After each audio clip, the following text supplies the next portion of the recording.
नमस्ते, थर्ड आई में आपका स्वागत है।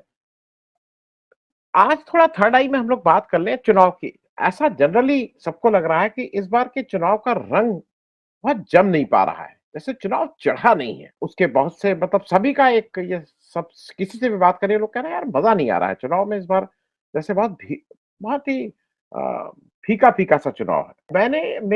मेरी नज़र में मैंने करीब 10 कारण इसके मेरी समझ में आ रहे हैं, जिसकी वजह से चुनाव नहीं 10 नहीं, 1 दर्जन 12 कारण ऐसे हैं, जिसकी वजह से चुनाव नहीं चल रहा है। अ, उसके पहले मैं आपको उस पे चर्चा करें उससे पहले 1-2 आपको फिगर समझा दें। इस बार चुनाव 16 मार्च को अनाउंस हुआ। तो चुनाव का प्रक्रिया ये मानती है कि जिस दिन चुनाव अनाउंस होता है, इलेक्शन कमीशन अनाउंस करता है, उस दिन से ही आचार संहिता लग जाती है, मॉडल कोड ऑफ कंडक्ट। 4 जून 16 मार्च को अनाउंस हुआ, 4 जून को गिनती है। तो एक तरह से जब गिनती हो जाती है उसके बाद टेक्निकली 1-2 दिन बाद तक रहता है मामला, लेकिन गिनती हो जाने के बाद सारा मामला खत्म। तो 16 मार्च से 4 जून तक 81 दिन का चुनाव है। ये चुनाव अभी तक जितने चुनाव हुए हैं, उसपे 52 पहले चुनाव को छोड़ के ये सबसे लंबा चुनाव है। अ, पिछला चुनाव जो हुआ था 2019 का, उसमें 10 मार्च को मतलब अनाउंसमेंट हुआ था, आचार संहिता लगी थी और 23 मई को काउंटिंग हो गई थी। तो वो पिछला 75 दिन का चुनाव था। वो भी 7 फेज में था, ये भी 7 फेज में है, लेकिन 80 it is spreading over 81 days. ये कुछ बातें इसलिए भी आप जान लीजिए, एक इंटरेस्टिंग फिगर है और फिर मैं मेन मुद्दे पे आऊँगा।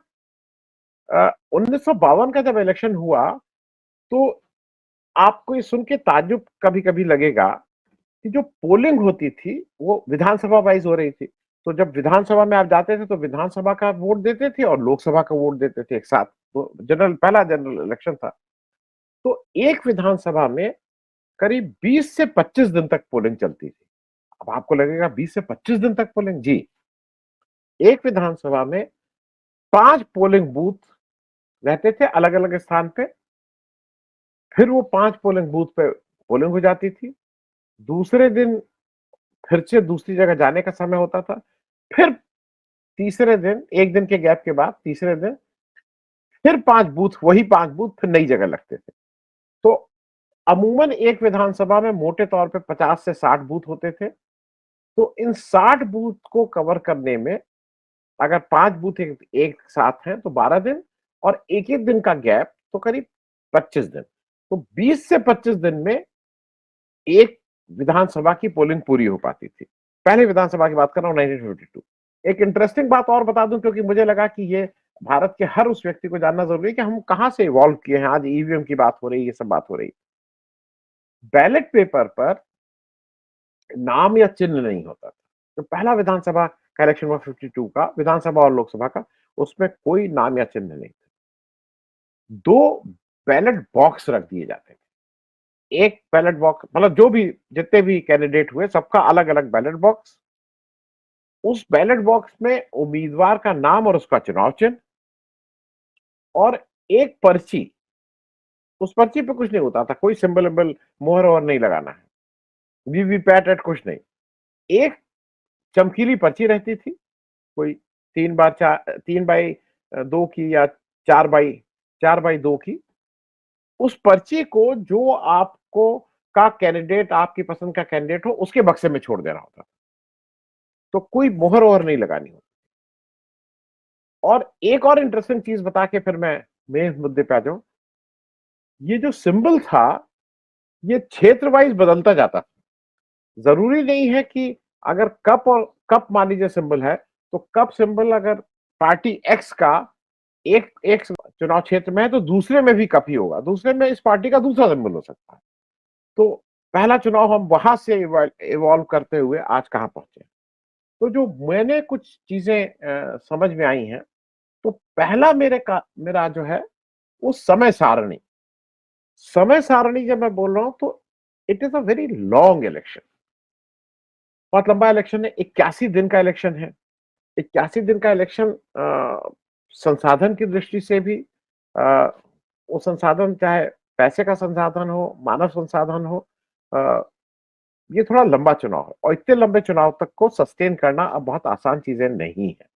दूसरा एक कारण यह है कि इसी बीच में, इस चुनाव के ठीक बीच में कई पर्व पड़ रहे हैं। रमजान पड़ा है पूरा। अ, तो पर्व के समय नेचुरली आदमी पर्व में बैसाखी पड़ रहा है, रामनवमी पड़ रही है, 9 दिन का व्रत है। तो इस समय आदमी थोड़ा भगवान के नाम ज़्यादा करता है, थोड़ा आउटडोर एक्टिविटी को अवॉइड करता है, ये भी एक कारण है। एक तो लंबा इलेक्शन है। दूसरा जो है खामोशी। खामोशी जब मैं बोल रहा हूँ इसका टाइटल, तो होता क्या है कि जो हल्ला मचाने का काम, चुनाव में मुद्दों को उठाने का काम, तू-तू मैं-मैं का काम, ये पहले ट्रेडिशनली विपक्ष करता आया है। अब इस बार विपक्ष की स्थिति है वो इतना हल्ला मचाने की स्थिति में ही नहीं। तो वो भी आपको जो डेसिबल लेवल है, जो खामोशी है वो अ, ज़्यादा दिखाई दे रही है। एक तीसरा कारण ये है कि अनवरत प्रचार। बीजेपी की दिक्कत क्या है कि बीजेपी पूरे 5 साल तक चुनावी मोड में रहती है। बीजेपी एज़ अ पार्टी हरदम चुनाव करती रहती है और बीजेपी के जो सबसे बड़े नेता भाई पीएम हमारे प्रधानमंत्री मोदी जी हैं, वो सदैव चुनावी भाषण देते रहते हैं। वो 5 साल तक उनकी किसी भी चुनावी सभा में वो कोई ना कोई वो हरदम चुनावी के मोड में रहते हैं, वो चुनावी भाषण देते रहते हैं। तो अब जब चुनाव आता है तो कुछ नया ही नहीं है। अगर आप रोज नए कपड़े पहनेंगे, रोज नए कपड़े पहनेंगे, तो आपका पर्व के समय होली-दिवाली में भी आपको वही नया कपड़ा तो पता ही नहीं लगेगा।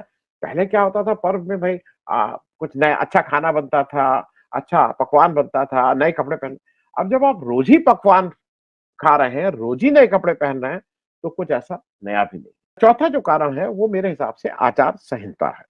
आचार संहिता से क्या हुआ है, जो जब से मॉडल कोड ऑफ कंडक्ट लगा है, बीजेपी की थोड़ी समस्या होगी। बीजेपी जो है, जो इवेंट की मास्टर है। अ, किसी भी चीज़ को हरदम उत्सव के रूप में मनाने का एक जो है, अब उसको समझ में नहीं आ रहा है कि बिना बिना विज्ञापन के, बिना इस तरह के आयोजन के वो चुनाव को उठाए कैसे? वो छोटी-छोटी चीज़ों को इतना ऊपर कर देते हैं। राम मंदिर की प्राण प्रतिष्ठा है, सारे लोग उसी में लग गए हैं। पूरी सरकारी मशीन सब लोग उसमें लग गए हैं। तो सारे लोग अब चले जा रहे हैं, सब लोग कह रहे हैं चलो, चलो भाई राम मंदिर तो वो जो नहीं जा रहा है वो राम भक्त नहीं, वो रामद्रोही इत्यादि, इत्यादि। आचार संहिता लग गई है। इस तरह का इवेंट इतने स्केल पे कर नहीं सकते हैं, क्या करें? 5वां मेरे हिसाब से कारण है प्रायोजित। बीजेपी की आदत पड़ गई है प्रायोजित कार्यक्रम करने। अब आपको लगेगा प्रायोजित, प्रायोजित का मेरे हिसाब से मतलब ये कि जो जो मुझे समझ में आ रहा है कि सरकारी खर्चे पे अब बीजेपी सारा कुछ एक तरह से पराजीवी हो गई है। बीजेपी के जितने आयोजन होते हैं, वो कहने को तो सरकारी आयोजन होते हैं, लेकिन चुनाव की बात हरदम होती रहती है, वो कोई भी हो। तो सरकारी खर्चे पर आयोजन नहीं हो, इस समय सरकारी खर्चा कर नहीं सकते हैं, जेब से पैसा खर्च करने की आदत नहीं है, तो वो भी एक बड़ा कारण हो रहा है कि प्रायोजित नहीं है। फिर एक बात है कि ये वादा विहीन है। वादा विहीन जब मैं बोल रहा हूँ, तो भई अब इस समय आप क्या है, प्रिंट में अगर आप देखिए बीजेपी ने बैनर लगाए हैं और मतलब बड़ी होर्डिंग्स लगाई हैं और बीजेपी एसएमएस भेज रहा है। बीजेपी पेपर में, प्रिंट मीडिया में जो अभी चुनाव का पहला तो 19 तारीख को वोट पड़ जाएगा, ना के बराबर बीजेपी के विज्ञापन है। अब मुश्किल क्या है कि बीजेपी क्या लिखे? नौकरी लिखे, मंदिर लिखे, क्या लिखे? ये शायद मेरे ख्याल में बीजेपी को भी समझ नहीं आ रहा है और जब मैं वादा विहीन बोल रहा हूँ, तो वादा विहीन के साथ-साथ मैं मुद्दा विहीन भी इसको इसमें जोड़ ले रहा हूँ। मुद्दा विहीन मैं इसलिए जोड़ रहा हूँ कि ना वादा है, ना मुद्दे हैं, ना बीजेपी के पास कोई मुद्दा ही नहीं, किस मुद्दे पे चुनाव लड़ें? मैनिफेस्टो एक कांग्रेस ने बहुत बेहतरीन मैनिफेस्टो निकाल दिया, अब बीजेपी केवल उसको मुस्लिम लीग का मैनिफेस्टो करने के अलावा बीजेपी के पास काउंटर नहीं है कि उसका कोई उस मैनिफेस्टो का जवाब मैनिफेस्टो से दे पाए। वो उसको बरगलाने की कोशिश करेंगे। फिर जो मेरे हिसाब से जो 7वां कारण है, वो है ये चुनाव द्विपक्षीय है, बाइनरी है। मल्टी पार्टी की जगह दो पक्षों के बीच में चुनाव हो रहा है, बीजेपी वर्सेस इंडिया गठबंधन। मोटे तौर पे दो पक्षों में है, जहां पे सरकार बनने की होड़ है। केरल में इंडिया गठबंधन का फ्रेंडली मैच जैसे है, पंजाब में फ्रेंडली मैच जैसे है, अ, लेकिन अ, मोटे तौर पे जो देश के बड़े, जहां पे ये डिसाइड होगा कि कौन सरकार बनाएगा, वहां पे बाइनरी है, दो द्विपक्षीय चुनाव है। आठवां मेरे हिसाब से, जो जो मेरे हिसाब से कारण है, वो है नेताओं का अकाल। नेताओं का अकाल जब मैं बोल रहा हूं, विपक्ष में तो तब भी कुछ नेता आपको मिल रहे हैं कि तेजस्वी यादव ने यहाँ भाषण दिया, ममता बनर्जी ने वहां भाषण दिया, स्टालिन ने तीसरी जगह भाषण दिया, अखिलेश यादव ने कहीं भाषण दिया, उद्धव ने वहां भाषण दिया। बीजेपी के पास मोदी जी को छोड़ के कोई दूसरा नेता है ही नहीं। तो पहले क्या होता था ना कि 20 लोग चुनाव प्रचार में जा रहे हैं, अडवाणी जी कहीं कर रहे हैं तो अटल बिहारी वाजपेयी कहीं कर रहे हैं, तो वो प्रमोद महाजन कहीं कर रहे हैं, तो कल्याण सिंह कहीं कर रहे हैं। अब बीजेपी में ना ये अलाउ किया जाता है, ना ये माना जाता है कि बीजेपी में 1 से 100 नंबर तक मोदी जी नेता, उसके बाद आप जिसको अपने को नेता मानना हो अपना कर ले। और उसी का कारण है कि जो अनिल विज है, मतलब बीजेपी के बड़े नेता, हरियाणा का बड़ा फेस है, वो भी अब ये कह रहे हैं कि भाई मैं तो अब घर में बैठा हूं, मैं तो साधारण कार्य करता हूं, मुझे अपनी औकात समझ में आ गई है, मैं क्या हूं। तो बीजेपी के बहुत से नेताओं को अपनी औकात समझ में आ गई। आप कहीं देख रहे हैं कि रैली हो रही है गडकरी जी की बढ़िया रैली, ये कहीं रैली हो रही है राजनाथ सिंह की, ये सब लोग 1 नंबर 2 नंबर के हैं। उनके 3-4 जो पहले 5 में उनकी निर्मला सीतारमण आएंगी, वो कह रही मेरे, मैं तो चुनाव के, वो कह रही कि विनेबिलिटी और I don't have that type of money, कुछ इस तरह की बातें कर। ये मेरे हिसाब से, ये जो नवा मामला है, वो मेरे हिसाब से परंपरागत प्रचार नहीं हो रहा है। क्योंकि परंपरागत प्रचार जब मैं बोल रहा हूं, तो मेरे हिसाब से एक एक अपने ढंग से एक प्रचार का एक माध्यम होता है, प्रचार होता है कि भाई अच्छा ऐसे होगा, इसको हल्ला मचाओ, उसको हल्ला मचाओ, इस तरह की कोई बातें मैं नहीं सुन रहा हूं कि इसमें कहीं कुछ हो रहा है। परंपरागत गत प्रचार का एक और चीज ये हो रही है कि अगर आपको याद हो, पहले टीवी में सब लोग सुनते थे बैठ के कि भाई टीवी आने वाला है, टीवी में अब कौन आएगा, आज समाजवादी पार्टी का दिन है, तो आज आरजेडी का दिन है, आज कांग्रेस का है, आज भी टीवी टीवी पे लोग इंतजार करते थे कि भाई इनके बड़े नेता आएंगे, अपनी कुछ बात कहेंगे। टीवी में लॉटरी सिस्टम भी था, फिर रेडियो में भी था। अब टीवी को सुबह से शाम तक डिबेट डिबेट डिबेट डिबेट करते करते करते करते वो इतनी स्पॉन्सर डिबेट है कि अब लोगों का उससे मन उब चुका है। अब कुछ नयापन नहीं है, कोई नयापन नहीं। नेक्स्ट मेरे हिसाब से घोषणा पत्र। घोषणा पत्र नाम की चीज पहले होती थी जिसपे सारा इलेक्शन होता था, अ, एक एक बनाया जाता था कि भाई इस तरह से इलेक्शन लड़ेंगे, हमारे मुद्दे ये हैं। कांग्रेस ने तो अपना घोषणा पत्र निकाला है, लेकिन बीजेपी ने अपना कोई घोषणा पत्र नहीं निकाला है। उसका कारण यह है कि बीजेपी के पास अ, कुछ मुद्दा है ही नहीं। क्योंकि घोषणा पत्र निकालेंगे तो कमिट करेंगे, और लोग पूछेंगे पुराने घोषणा पत्र का क्या हुआ, जो संकल्प पत्र जिसको कहते हैं। तो उन्होंने सबसे अच्छा काम ये सोचा कि कुछ निकालो ही मत। एक जो 11वां मेरे हिसाब से कारण है, वो कंफ्यूजन भी है। मोदी जी जानबूझ के लोगों को कंफ्यूज करने के चक्कर में रहते हैं, कर रहे हैं। क्या कर रहे हैं कंफ्यूज, आप जरा देखिए। राजस्थान में जाते हैं तो बात करते हैं जम्मू कश्मीर में 370 हटा दिए, तमिलनाडु में जाते हैं तो बात करते हैं कि 3 तलाक देखिए क्या हो गया, मध्य प्रदेश में जाते हैं तो बताते हैं उत्तर प्रदेश अयोध्या में राम मंदिर बना दिया, कर्नाटक में जाते हैं तो कहते हैं शक्ति का इन लोग अनादर कर रहे हैं, उत्तर प्रदेश में जाते हैं तो अरुणाचल की याद आने लगती है कि अरुणाचल हमारा ही है, था, रहेगा, आगे भी रहेगा। बिहार में जाते हैं तो मणिपुर के लिए बारे में बोलने लगते हैं कि मणिपुर में कितना अच्छा काम किया। वो टोटल कंफ्यूजन इसलिए कर रहे हैं, वो बिहार में जाके बिहार की बात नहीं करते हैं कि वहां पे उन्होंने किस तरह से एक पैकेज, याद पिछले इलेक्शन में कहा था कितना दें और बताओ, 5,000, 20,000, 50,000, 1 लाख, कुछ उसकी बात नहीं करेंगे। तो जानबूझ के वो कन्फ्यूजन फैलाने में मोदी जी सिद्धहस्त हैं।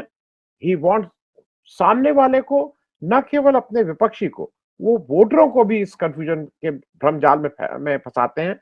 और वो भी एक कारण है कि वो नहीं चाह रहे हैं कि इलेक्शन उठे और उसका मोदी जी पिन पॉइंट किए जाए। मोदी जी लगातार गोल पोस्ट चेंज करते जा रहे हैं। और लास्ट बट मेरे हिसाब से सबसे सबसे बड़ा कारण जो डर है, वो डर ईडी का है, वो डर सीबीआई का है, वो डर इनकम टैक्स का है, वो डर एनआईए का है, वो डर नार्कोटिक्स का है, वो डर लोकल पुलिस का है, वो डर बुलडोजर का है, वो तमाम तरह के डर है।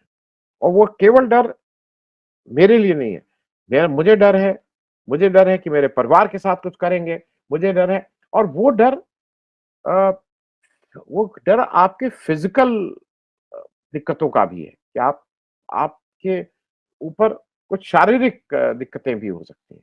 ये बात मैं इसलिए कह रहा हूं कि आप किसी से बात कर लीजिए। और जो कांग्रेस पार्टी ने अपने मैनिफेस्टो में लिखा है, 2 बातें उसने कहा है कि क्या 2014 के मुकाबले आज आप ज़्यादा बेहतर स्थिति में हैं, मतलब महँगाई के हिसाब से। और दूसरा उसने कहा है, और मेरे हिसाब से वो दैट इज़ द की, कि आज आप डर के वातावरण में जी रहे हैं कि नहीं? आपको लगता है कि आप डरे हुए हैं? Irrespective of religion, irrespective of place, irrespective of caste, आज हर आदमी डरा हुआ है।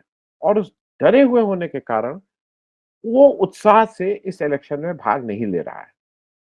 अब ये देखने वाली बात होगी कि ये इलेक्शन में उत्साहित ना होना बीजेपी के लिए कारगर सिद्ध होता है या बीजेपी के लिए मुश्किल पैदा करता है।